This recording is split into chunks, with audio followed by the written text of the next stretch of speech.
আসসালামু আলাইকুম, কেমন আছেন সবাই? আজকে আবার একটা নতুন ভ্লগ নিয়ে চলে আসলাম। আজকে শুক্রবার, মানে ছুটির দিন এবং ভালো মন্দ খাওয়ার দিন। তো আজকে আমার বাবার বাসায় দাওয়াত। আমি অবশ্য প্রতিদিন আমার বাবার বাসায় খাই, আজকে স্পেশাল খাবো, তাই আজকে দাওয়াত। তো আমাদের পেন্টুরা এখানে বসে খেলাধুলা করছে, আমরা ওপাশে বসে রান্নাবাটি করব। তো এখানে হুজাইফা ম্যাডাম রুটি বেলছিল,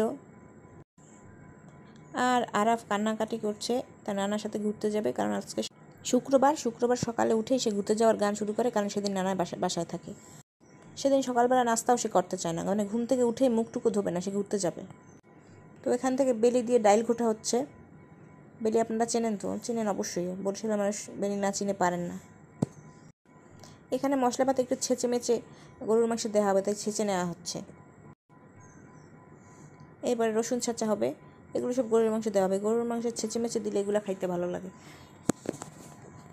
ব্লেন্ড করা মশলা মানে পেঁয়াজ আর রসুন গরুর মশলায় দিলে অত মজা লাগে না মনে হয়। এইভাবে দিলে আস্তে আস্তে থাকলে পরে কষাতে কষাতে এটা গলে যায়, তখন এটা ভালো লাগে, ভালো ঘ্রাণ সুগন্ধ বের হয়। তো আজকে একটু বেশি রান্না বান্না হবে, তাই মাটির চুলায় রান্না করা হচ্ছে। মাটির চুলায় খাবার অনেক মজা স্বাদ হয়।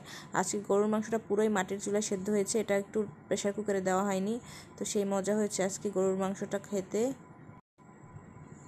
তো এই গরুর মাংস মশলা টশলা আম্মু দিয়ে দিয়েছে, তো আমি একটু কষাচ্ছি, এই ঝোল দিয়ে দিলাম। এরপরে যে ডাল রান্না হচ্ছে, ডাল ছাড়া আমাদের খাওয়া অসম্পূর্ণ, ডাল ছাড়া আমরা খেতে পারি না, ঝোল তো আমাদের অবশ্যই লাগবে। এই ডিম সিদ্ধ করে সেটা এখন খোসা ছাড়িয়ে নিচ্ছি।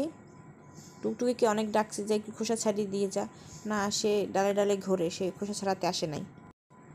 তো কোরমা রান্না হয়ে গেছে, এটা আমি রান্না করেছি এবং খেতে খুবই মজা হয়েছে। নিজের কোনোভাবে নির্লজ্জের মতো আমি বলি মাঝে মাঝে ব্লগে এসে, আপনারা কিছু মনে করবেন না।